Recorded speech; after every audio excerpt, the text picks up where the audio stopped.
जय श्री कृष्णा। स्वागत है आप सभी का आपके अपने YouTube चैनल भक्ति कथा ऑफिशियल में। फाल्गुन मास की पूर्णिमा भारतीय सनातन परंपरा में अत्यंत पवित्र और पुण्यदायी मानी जाती है।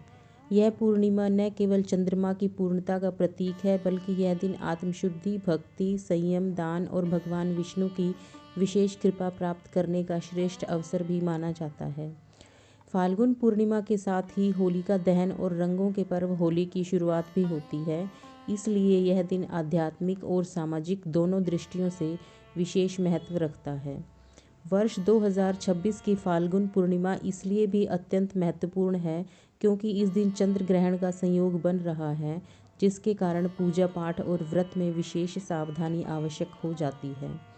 वर्ष 2026 में फाल्गुन पूर्णिमा की तिथि को लेकर लोगों के मन में भ्रम बना हुआ है कि यह पर्व 2 मार्च को मनाया जाए या 3 मार्च को। पंचांग के अनुसार फाल्गुन पूर्णिमा की तिथि 2 मार्च 2026 को शाम लगभग 5:55 से प्रारंभ होकर 3 मार्च 2026 को शाम लगभग 5:07 तक रहेगी। इस प्रकार पूर्णिमा तिथि 2 दिन पड़ रही है, लेकिन सनातन परंपरा में व्रत, स्नान, दान और पूजा का निर्णय उदया तिथि के आधार पर किया जाता है। इसलिए फाल्गुन पूर्णिमा का मुख्य व्रत, स्नान और दान 3 मार्च 2026 मंगलवार को करना ही शास्त्र सम्मत और फलदायी माना जाएगा। फाल्गुन पूर्णिमा के दिन प्रातःकाल स्नान का विशेष महत्व बताया गया है। कहा जाता है कि इस दिन किया गया स्नान मनुष्य के पापों का नाश करता है और शरीर के साथ साथ मन और आत्मा को भी शुद्ध करता है। ब्रह्म मुहूर्त में स्नान करना सबसे उत्तम माना जाता है। वर्ष 2026 में यह समय प्रातः लगभग 5:05 से लेकर 6:45 तक रहेगा। यदि संभव हो तो गंगा, यमुना या किसी पवित्र नदी में स्नान करना अत्यंत शुभ माना जाता है। यदि यह संभव न हो तो घर पर स्नान के जल में गंगा जल मिलाकर स्नान करना भी समान पुण्य प्रदान करता है। स्नान के पश्चात स्वच्छ वस्त्र धारण कर भगवान विष्णु और सत्यनारायण भगवान का ध्यान करना चाहिए। फाल्गुन पूर्णिमा के दिन भगवान विष्णु की पूजा विशेष फलदायी मानी जाती है। इस दिन किया गया सत्यनारायण व्रत घर में सुख, शांति, समृद्धि और सकारात्मक ऊर्जा का संचार करता है। सत्यनारायण पूजा पूर्णिमा तिथि में कभी भी की जा सकती है, लेकिन वर्ष 2026 में चंद्र ग्रहण के कारण पूजा का समय सोच समझकर चुनना आवश्यक है। 3 मार्च 2026 को चंद्र ग्रहण लगने के कारण सूतक काल भी मान्य होगा। सूतक काल ग्रहण से लगभग 9 घंटे पूर्व प्रारंभ हो जाता है। इस समय के दौरान मंदिरों के पट बंद रखे जाते हैं, मूर्तियों को स्पर्श नहीं किया जाता और कोई भी नई पूजा या शुभ कार्य आरंभ नहीं किया जाता। सूतक काल में भोजन करना भी वर्जित माना गया है। इसलिए सत्यनारायण पूजा या तो ग्रहण से पहले करनी चाहिए या फिर ग्रहण समाप्ति के बाद शुद्धि स्नान करके करनी चाहिए। ग्रहण काल के दौरान केवल मंत्र जाप, भगवान का स्मरण और ध्यान करना ही उचित माना जाता है। ग्रहण के समय भोजन, पूजा, दीपक जलाना या किसी भी प्रकार का मांगलिक कार्य नहीं करना चाहिए। जैसे ही ग्रहण समाप्त हो पूरे घर की शुद्धि करनी चाहिए, स्नान करना चाहिए और उसके बाद दीपक जलाकर भगवान विष्णु या सत्यनारायण भगवान की पूजा करनी चाहिए। ऐसा करने से ग्रहण का नकारात्मक प्रभाव समाप्त हो जाता है। फाल्गुन पूर्णिमा पर भद्रा काल का भी विशेष ध्यान रखना आवश्यक होगा। भद्रा काल को अशुभ माना जाता है और इस दौरान कोई भी मांगलिक कार्य, व्रत, संकल्प या नई पूजा आरंभ नहीं करनी चाहिए। हालांकि इस वर्ष फाल्गुन पूर्णिमा की भद्रा मुख्य पूजा समय को अधिक प्रभावित नहीं करती, फिर भी पंचांग देखकर ही पूजा का संकल्प लेना चाहिए। भद्रा में केवल नाम जप, भक्ति संगीत सुनना और भगवान का ध्यान करना ही उचित माना जाता है।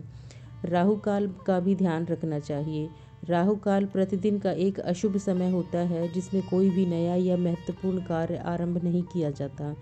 फाल्गुन पूर्णिमा के दिन राहु काल में सत्यनारायण पूजा का संकल्प न लें।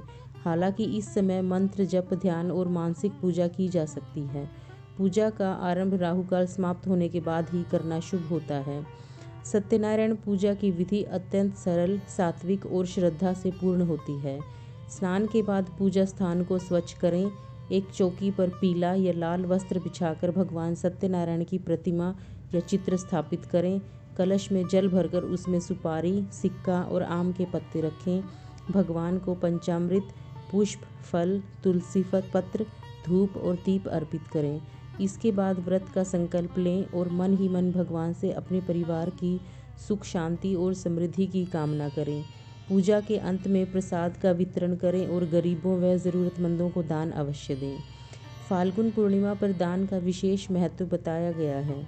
इस दिन अन्न, वस्त्र, दूध, दही, घी, चावल, दाल, फल और दक्षिणा का दान अत्यंत पुण्यकारी माना जाता है। ऐसा कहा जाता है कि पूर्णिमा पर किया गया दान कई गुना फल देता है। दान करते समय मन में अहंकार न रखें और पूरी श्रद्धा के साथ दान करें। इससे जीवन में धन संबंधी बाधाएं दूर होती हैं और पुण्य की वृद्धि होती है। इस दिन तुलसी का विशेष महत्व है। भगवान विष्णु को तुलसी अत्यंत प्रिय है, इसलिए सत्यनारायण पूजा में तुलसी पत्र अवश्य अर्पित करें। इसके साथ ही ओम नमो नारायण मंत्र का जप करने से मन शांत होता है और सकारात्मक ऊर्जा का संचार होता है। यदि संभव हो तो पूर्णिमा के दिन कुछ समय मौन रखकर आत्मचिंतन करना भी अत्यंत लाभकारी माना गया है। फाल्गुन पूर्णिमा केवल धार्मिक कर्मकांडों तक सीमित नहीं है, बल्कि यह आत्मिक शुद्धि और मानसिक संतुलन का भी पर्व है। इस दिन क्रोध, अहंकार, ईर्ष्या और नकारात्मक विचारों का त्याग कर प्रेम, क्षमा और करुणा को अपनाने का संदेश दिया गया है। यही कारण है कि फाल्गुन पूर्णिमा के बाद होली का पर्व आता है, जो सामाजिक समरसता और प्रेम का प्रतीक है। ग्रहण के कारण कुछ लोग भयभीत हो जाते हैं, लेकिन शास्त्रों के अनुसार यदि नियमों का पालन किया जाए तो ग्रहण का कोई नकारात्मक प्रभाव नहीं पड़ता। ग्रहण को आत्मचिंतन, मंत्र जप और ईश्वर स्मरण का अवसर माना जाता है। ग्रहण समाप्ति के बाद स्नान, दान और पूजा करने से विशेष पुण्य की प्राप्ति होती है। फाल्गुन पूर्णिमा का महत्व इसलिए भी अधिक है क्योंकि यह जीवन में संतुलन और पूर्णता का संदेश देती है। जैसे चंद्रमा इस दिन पूर्ण होता है, वैसे ही मनुष्य को भी अपने भीतर की अपूर्णताओं को पहचान कर उन्हें सुधारने का प्रयास करना चाहिए। यह दिन हमें सिखाता है कि भक्ति, संयम और सेवा के मार्ग पर चलकर जीवन को सफल बनाया जा सकता है। जो लोग नियमित रूप से सत्यनारायण भगवान की पूजा करते हैं, उनके जीवन में स्थिरता, विश्वास और सकारात्मक सोच बनी रहती है। फाल्गुन पूर्णिमा पर की गई पूजा और व्रत विशेष रूप से प्रभावशाली माने गए हैं। इस दिन की गई साधना से मानसिक शांति प्राप्त होती है और परिवार में सुख समृद्धि बनी रहती है। अंत में यही कहा जा सकता है कि फाल्गुन पूर्णिमा 2026 एक अत्यंत पावन अवसर है। यदि हम तिथि, मुहूर्त, ग्रहण, भद्रा और राहुकाल का ध्यान रखते हुए श्रद्धा और नियम से स्नान, दान और पूजा करें तो निश्चित रूप से भगवान विष्णु और सत्यनारायण भगवान की विशेष कृपा प्राप्त होती है। यह पूर्णिमा हमें शुद्ध जीवन, सच्ची भक्ति और सकारात्मक सोच की ओर प्रेरित करती है। यदि आपको यह जानकारी उपयोगी लगी हो तो इसे अपने परिवार और प्रियजनों के साथ अवश्य साझा करें। ऐसे ही सनातन धर्म से जुड़े महत्वपूर्ण व्रत पर्वों की सही और शास्त्रीय जानकारी के लिए हमारे चैनल को सब्सक्राइब करें। भगवान श्री हरि की कृपा आप सभी पर सदैव बनी रहे। मिलते हैं एक नई कथा के साथ, तब तक के लिए जय श्री कृष्णा।